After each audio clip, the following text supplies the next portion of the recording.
ಹಿಟ್ಟನ್ನ ನೀಟಾಗಿ ಇವಾಗ ಕಲಸಿಕ್ಕಿದ್ದೀನಿ. ಚೆನ್ನಾಗಿ ಬಂದಿದೆ. ಹಿಟ್ಟು ಒಣಗಬಾರ್ದು ಅಂದ್ಬಿಟ್ಟು ಸ್ವಲ್ಪ ಎಣ್ಣೆ ಕೂಡ ಹಾಕಿದ್ದೀನಿ. ಬಿಳಿ ಎಳ್ಳು ಇಲ್ಲ ಅಂತ ಅಂದರೆ ನಿಮಗೆ ಕಪ್ಪು ಎಳ್ಳು ಬೇಕಾದರೆ ಅದನ್ನು ಯೂಸ್ ಮಾಡ್ಕೋಬೋದು.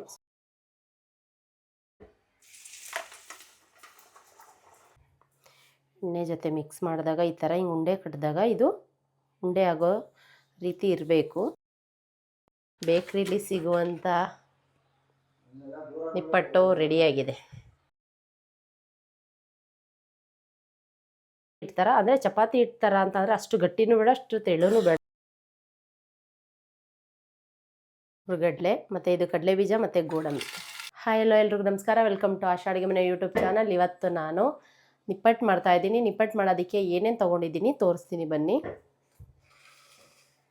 ಇಲ್ಲಿ ಇದರಲ್ಲಿ 2 ಕಪ್ಪು ಅಕ್ಕಿ ಹಿಟ್ಟು ತೊಗೊಂಡಿದ್ದೀನಿ. ಮತ್ತು ಇಲ್ಲಿ ಬಿಳಿ ಎಳ್ಳು ಇಲ್ಲ ಅಂತ ಅಂದರೆ ನಿಮಗೆ ಕಪ್ಪು ಎಳ್ಳು ಬೇಕಾದರೆ ಅದನ್ನು ಯೂಸ್ ಮಾಡ್ಕೋಬೋದು. ಸೊ ನಾನಿಲ್ಲಿ ಬಿಳಿ ಎಳ್ಳು ಇತ್ತು ಅಂತ ಬಿಳಿ ಎಳ್ಳು ತೊಗೊಂಡಿದ್ದೀನಿ. 1 ಸ್ಪೂನು ಜೀರಿಗೆ ಮತ್ತು ಅಚ್ಚಕಾರದ ಪುಡಿ, ಉಪ್ಪು, ಕರಿಬೇವಿನ ಸೊಪ್ಪು, ಇಲ್ಲಿ ಒಂದು ಅರ್ಧ ಟೀ ಸ್ಪೂನಷ್ಟು ಅಜ್ವೈನ ತೊಗೊಂಡಿದ್ದೀನಿ, ಓಂಕಾಳು, ಮತ್ತು ಇಲ್ಲಿ ಒಂದು 4-5 ಗೋಡಂಬಿ ತೊಗೊಂಡಿದ್ದೀನಿ. ಇಲ್ಲಿ ಕಡಲೆ ಬೀಜ ಹುರಿದು ಸಿಪ್ಪೆ ತೆಗೆದು ಇಟ್ಟಿದ್ದೀನಿ. ಮತ್ತು ಇಲ್ಲೊಂದು ಅರ್ಧ ಬಟ್ಲು ಹುರುಗಡ್ಲೆ. ನಾನು ಚಿಲ್ಲಿ ಫ್ಲೆಕ್ಸ್ ತೊಗೊಂಡಿದ್ದೀನಿ, ನಮ್ಮನೇಲಿ ಇತ್ತು, ಸೊ ಅದಕ್ಕೆ ತೊಗೊಂಡಿದ್ದೀನಿ. ಇದಿಲ್ಲ ಅಂತ ಅಂದರೆ ಕಡಲೆ ಬೀಜ ಹುರಿಬೇಕಾದ್ರೇ ಒಂದು 2ರಿಂದ 3 ಬ್ಯಾಡಿಗೆ ಮೆಣಸಿನ್ಕಾಯಿ ಅಥವಾ ಗುಂಟೂರು ಮೆಣಸಿನ್ಕಾಯಿ ಯಾವುದಿರುತ್ತೆ ಅದನ್ನು ಬಿಸಿ ಮಾಡಿಕೊಂಡು ಇದ್ರ ಜೊತೆ ಹಾಕ್ಕೊಂಡ್ರೆ ಅದು ತರಿಯಾಗಿ ಪೌಡ್ರ್ ಆಗುತ್ತೆ, ಅದನ್ನು ಕೂಡ ಹಾಕೋಬೋದು. ಇವಾಗ ಮತ್ತು ಬಿಸಿ ಎಣ್ಣೆ ಬೇಕು, ಕಾಯಿಸಿರೋದನ್ನೇ ಹಾಕಬೇಕು. ನಾನಿವಾಗ ಹಿಟ್ಟನ್ನು ಕಲಸೋದಕ್ಕೆ ಏನೇನು ಹಾಕ್ತೀನಿ ತೋರಿಸ್ತೀನಿ. ಇದು ಅಂಗಡಿ ಹಿಟ್ಟು. ನಿಮಗೆ ಮನೇಲೇ ಮಾಡ್ಕೊತೀನಿ ಅಂತ ಅಂದರೆ ಅಕ್ಕಿನ ನೀಟಾಗಿ ತೊಳೆದು ಒಣಗಾಕಿ ಆ ಪೌಡ್ರ್ ಮಾಡಿ ಬೇಕಾದರೆ ಹಾಕೋಬೋದು. ಸೊ ನಾನು ಅಂಗಡಿ ಹಿಟ್ಟಿತ್ತು ಅಂತ ಅಂದ್ಬಿಟ್ಟು ಹಾಕ್ಕೊತಾ ಇದ್ದೀನಿ. ನಾನು 2 ಕಪ್ಪು ಇದರಲ್ಲಿ 2 ಕಪ್ಪು ಅಕ್ಕಿ ಹಿಟ್ಟು ಹಾಕಿದ್ದೀನಿ. ಇದು ಜೀರಿಗೆ,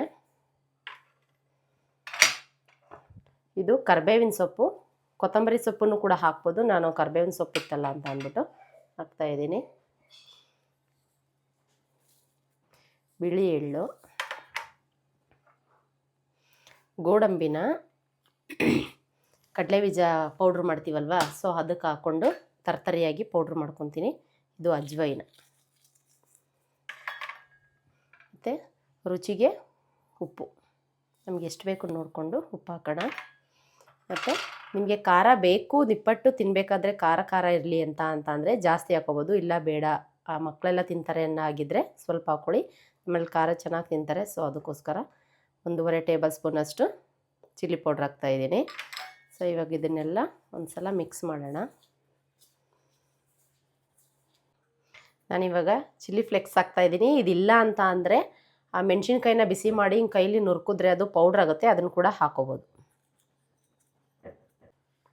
ಇದಾದಮೇಲೆ ಇವಾಗ ನಾನು ಹುರ್ಗಡ್ಲೆ, ಕಡಲೆ ಬೀಜ ಮತ್ತು ಗೋಡಂಬಿ ಇದೆಯಲ್ಲ, ಇದನ್ನು 1-2 ಸಲ ಮಿಕ್ಸಿ ಆನ್ ಮಾಡಿ ಆಫ್ ಮಾಡ್ತೀನಿ, ಅದು ತರಿಯಾಗಿ ಪೌಡ್ರ್ ಆಗುತ್ತೆ.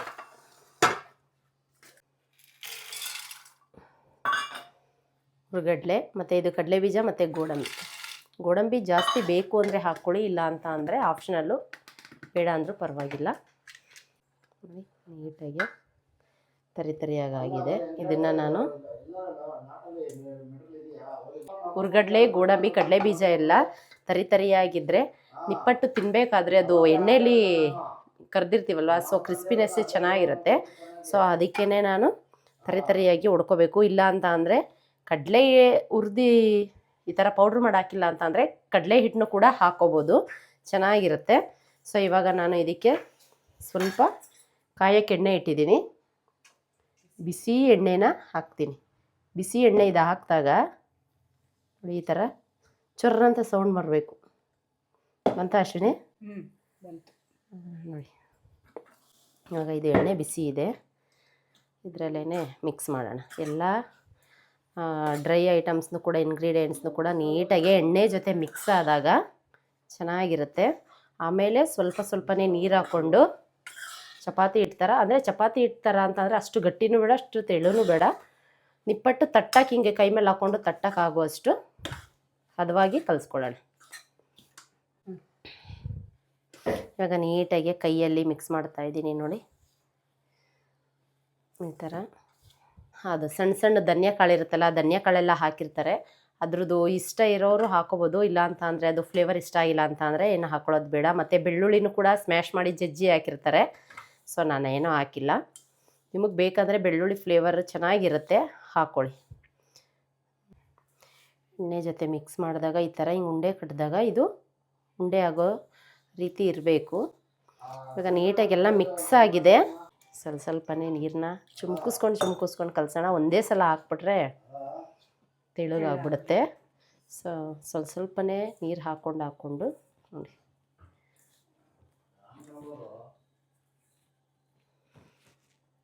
ನೀನು ಆಟ ಆಡೋಕ್ಕೆ ನಾನು ಚಪಾತಿ ಇಟ್ಟು ಅಂದ್ಕೊಂಡು ಆಟ ಆಡೋದಕ್ಕೆ ಬಂದಿರೋದು. ಇದು ನಿಪ್ಪಟ್ಟು ಮಾಡಿಕೊಡ್ತೀನಿ ಹೋಗು ಮಗನೇ. ಹಿಟ್ಟನ್ನ ನೀಟಾಗಿ ಇವಾಗ ಕಲಸಿಕ್ಕಿದ್ದೀನಿ, ಚೆನ್ನಾಗಿ ಬಂದಿದೆ. ಹಿಟ್ಟು ಒಣಗಬಾರ್ದು ಅಂದ್ಬಿಟ್ಟು ಸ್ವಲ್ಪ ಎಣ್ಣೆ ಕೂಡ ಹಾಕಿದ್ದೀನಿ. ಇಲ್ಲಿ ಬಿಸಿ ಎಣ್ಣೆ ಕಾಯಕ್ಕೆ ಇಟ್ಟಿದ್ದೀನಿ. ಇವಾಗ ಇದನ್ನು ಸಣ್ಣಾಗಿ ಉಂಡೆ ಮಾಡಿಕೊಂಡು ತಟ್ಟಿ ಎಣ್ಣೆಗೆ ಬಿಡೋಣ. ನಾನಿಲ್ಲಿ ಎಣ್ಣೆ ಕಾಯೋವರೆಗೂ ಎಲ್ಲ ಹಿಟ್ಟನ್ನು ಫಸ್ಟು ನಿಂಬೆಹಣ್ಣು ಗಾತ್ರದಾಗಿ ಎಲ್ಲ ಉಂಡೆ ಕಟ್ಟಿ ಇಟ್ಕೋತಾ ಇದ್ದೀನಿ. ಏಕೆಂದರೆ ಒಂದೊಂದನ್ನೇ ನೀಟಾಗಿ ಲಟ್ಸಿ ಹಾಕ್ಬೋದಲ್ವಾ, ಸೊ ಅದಕ್ಕೆ. ಆಮೇಲೆ ನಾನು ಈ ಶೀಟ್ ಮೇಲೆ ಎಣ್ಣೆ ಹಾಕಿದ್ದೀನಿ, ಸ್ವಲ್ಪ ಕಚ್ಕೋಬಾರ್ದು ಅಂತ. ಈ ಥರ ಉಂಡೆ ಮಾಡಿ ಇದನ್ನಿಟ್ಟು ಚಪಾತಿ ಹಿಟ್ಟಲ್ಲೂ ಕೂಡ ಹಿಂಗೆ ಲಟ್ಟಿಸ್ಬೋದು. ಸೊ ನಾನಿಲ್ಲಿ ನೋಡಿ ಒಂದು ಪ್ರೆಸ್ ಈ ಥರ ಕವರ್ನ ಮುಚ್ಚಿ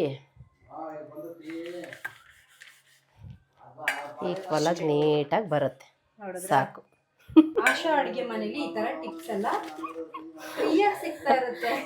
ಎಲ್ಲರೂ ಮಾಡ್ತಾರೆ.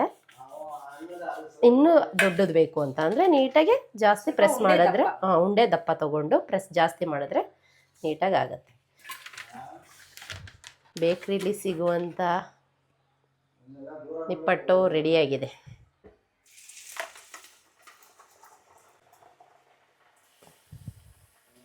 ತುಂಬ ಈಸಿಯಾಗಿ ಸಿಂಪಲ್ಲಾಗಿ ಒಂದು 10 ನಿಮಿಷದಲ್ಲಿ ಸ್ನ್ಯಾಕ್ಸ್ ಏನಾದರೂ ಬೇಕು, ಮಕ್ಕಳು ಏನಾದರೂ ಕೇಳ್ತಾರೆ ಅಂತ ಅಂದರೆ ಆರಾಮಾಗಿ ಮಾಡ್ಕೋಬೋದು. ನೋಡಿ, ಎರಡನೇದು ಕೂಡ ಬಿಟ್ಟೆ. ಉಂಡೆ ಕಟ್ಟಿ ಇಟ್ಕೊಂಡಿರೋದ್ರಿಂದ ಬೇಗ ಆಗ್ತಾಯಿದೆ. ನೊರೆ ಎಲ್ಲ ಹೋಗಿ ಅದು ನಿಪ್ಪಟ್ಟು ಮೇಲೆ ಬಂದಾಗ ಅದಕ್ಕೆ ಕೈ ಆಡಿಸಿದ್ರೆ ಸರಿ, ಇಲ್ಲ ಅಂತ ಅಂದರೆ ಉಡಿಯುತ್ತೆ. ಸೊ ನಮ್ಮದು ನಿಪ್ಪಟ್ಟು ಯಾವುದೂ ಉಡಿತಾ ಇಲ್ಲ. ನೋಡಿ ಎಷ್ಟು ಚೆನ್ನಾಗಿ ಕಲರು ಚೆನ್ನಾಗಿದೆ. ಚಿಲ್ಲಿ ಪೌಡರ್ ಹಾಕಿರೋದ್ರಿಂದ ಫಸ್ಟ್ ಹಾಕಿರೋದೆಲ್ಲ ನೊರೆ ಕಮ್ಮಿ ಆಗಿದೆ, ಮಿಕ್ಕಿದ್ದೆಲ್ಲ ಬೇಯ್ತಾ ಇದೆ. ಈ ಥರ ಇನ್ನೂ ಸ್ವಲ್ಪ ನೊರೆ ಕಮ್ಮಿ ಆದರೆ ಇದು ಬೆಂದಿದೆ ಅಂತ ಕಲರ್ ಚೇಂಜ್ ಅಲ್ಲೇ ಗೊತ್ತಾಗುತ್ತೆ. ಚಿಲ್ಲಿ ಪೌಡರ್ ಹಾಕಿರೋದ್ರಿಂದ ಸ್ವಲ್ಪ ಕಲರ್ ಸೀದಂಗಾಗುತ್ತೆ. ಸೊ ನೋಡ್ಕೊಂಡು ಹಾಕ್ಬೇಕು. ನಾನು 2 ಬಟ್ಲು ಅಕ್ಕಿ ಹಿಟ್ಟಿಗೆ 1-1.5 ಟೇಬಲ್ ಸ್ಪೂನ್ ಅಷ್ಟೇ ಚಿಲ್ಲಿ ಪೌಡ್ರ್ ಹಾಕಿರೋದು. ಸೊ ನೀವು ಎಷ್ಟು ತೊಗೋತೀರಾ ಅದ್ರ ಮೇಲೆ ನೋಡಿಕೊಂಡು ಚಿಲ್ಲಿ ಪೌಡ್ರ್ ಹಾಕಿ. ಏಕೆ ಅಂತ ಅಂದರೆ ಮಕ್ಕಳು ತಿಂತಾರಲ್ವಾ, ಸೊ ಖಾರನೂ ಆಗುತ್ತೆ ಮತ್ತು ಸೀದಂಗೂ ಆಗುತ್ತೆ. ಸ್ವಲ್ಪನೇ ಹಾಕಿ, ಕಲ್ಲರ್ಗಷ್ಟೇ ಹಾಕೋದು.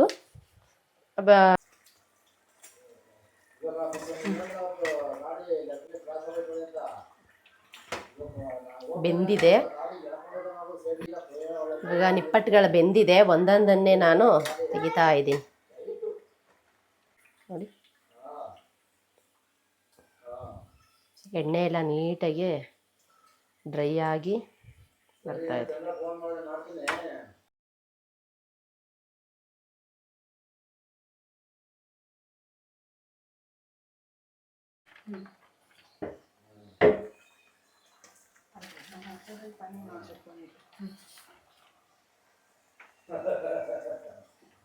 ತುಂಬ ಸಿಂಪಲ್ಲಾಗಿ ಈಸಿಯಾಗಿ 10 ನಿಮಿಷಕ್ಕೆ ರೆಡಿಯಾಗುವಂತಹ ನಿಪ್ಪಟ್ಟು ನೀವು ಮಾಡಿ ಹೇಗೆ ಬಂದಿತ್ತು ಅಂತ ನಮಗೆ ಕಮೆಂಟ್ ಮಾಡಿ.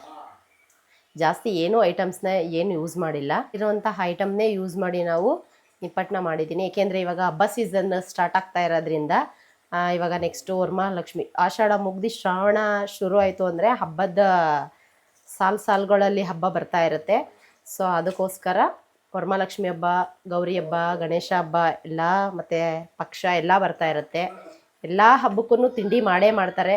ಅಷ್ಟೇ ಅಲ್ಲದೆ ಮಕ್ಳುಗಳಿಗೆ ಹೊರ್ಗಡೆಯಿಂದ ಕುರುಕು ತಿಂಡಿಗಳನ್ನ ತಂದ್ಕೊಡೋ ಬದಲು ಮನೇಲೇ ಇದೆಲ್ಲ ಆಯಿಲಿ ಫುಡ್ಡೇ, ಬಟ್ ಕೊಡಬಾರ್ದು. ಆದ್ರೂ ತೀರಾ ಕೊಡಬಾರ್ದು ಅಂತ ಏನಿಲ್ಲ, ಆವಾಗವಾಗ ಕೊಟ್ಟರೆ ಏನೂ ಆಗಲ್ಲ. ಏಕೆಂದರೆ ಮಕ್ಳಿಗೆ ತಿನ್ನೋದ್ರಲ್ಲಿ ಕಂಟ್ರೋಲ್ ಮಾಡೋಕ್ಕಾಗಲ್ಲ ಅಲ್ಲ. ಸೊ ಮಕ್ಳು ಕೇಳಿದಾಗ ಈಸಿಯಾಗಿ ಬೇಗ ಆಗುವಂತಹ ತಿಂಡಿಗಳನ್ನ ಮನೇಲೇ ಮಾಡಿಕೊಡಿ.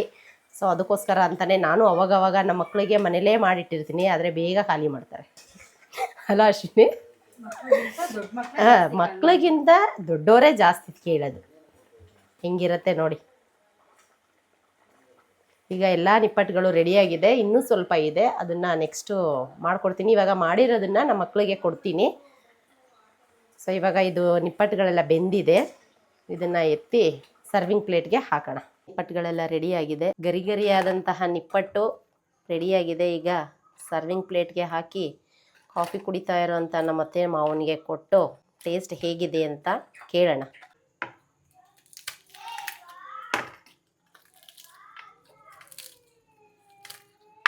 ಹಿಂಗೆ ಮುರಿದ್ರೆ ಮುರಿಯೋಂಗೆ ಆಗುತ್ತೆ, ಅಂದರೆ ಚೆನ್ನಾಗಿರುತ್ತೆ ಅಂತ ಗರಿಗರಿಯಾಗಿದೆ. ಮಸಾಲ ಮಾಡಿಬಿಡಿ ಕ್ಯಾರೆಟ್. ನೆಕ್ಸ್ಟು ನಿಪ್ಪಟ್ಟು ಮಿಕ್ಕತ್ತೆ, ನೆಕ್ಸ್ಟು ನಿಪ್ಪಟ್ಟು ಮಸಾಲೆ ಮಾಡ್ತೀನಿ.